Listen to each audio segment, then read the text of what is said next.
कलिंजर के भव्य किले में 5 अक्टूबर 1524 को एक कन्या का जन्म हुआ। नाम रखा गया दुर्गावती। छोटी सी उम्र से ही दुर्गावती खेलों में नहीं बल्कि धनुष बाण और तलवार में रुचि लेती थी। घोड़े पर सवार होकर दौड़ लगाना और शिकार करना उनका प्रिय शौक था। पिता राजा कीर्ति सिंह चंदेल को अपनी बेटी पर गर्व था। समय बीता, दुर्गावती का विवाह गोंडवाना के राजा संग्राम शाह के पुत्र दलपत शाह से हुआ।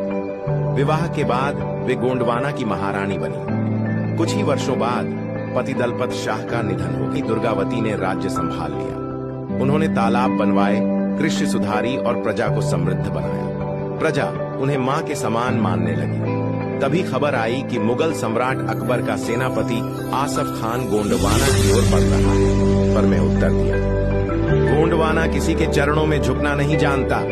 हम तलवार से अपना सम्मान बचाएंगे। जून 1564 की सुबह नरई के मैदान में युद्ध का बिगुल बजा।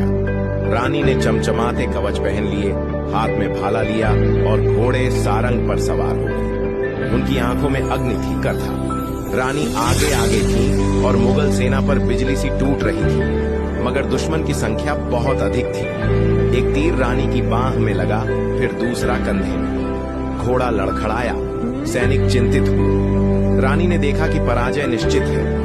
वे मुगलों के हाथों अपमानित होकर नहीं जीना चाहती थी। उन्होंने अपने प्रिय सारंग के कान में कुछ फुसफुसाया और फिर अपनी खंजर से स्वयं को वीर गति दे दी। रानी दुर्गावती का बलिदान व्यर्थ नहीं गया। गोंडवाना के हर वीर ने अंत तक लड़ाई लड़ी। रानी का नाम इतिहास में अमर हो गया। उन्होंने यह सिद्ध कर दिया कि स्त्री केवल कोमलता की प्रतिमा नहीं, बल्कि समय आने पर वह सिंहनी बनकर अपने राज्य और सम्मान की रक्षा कर सकती है।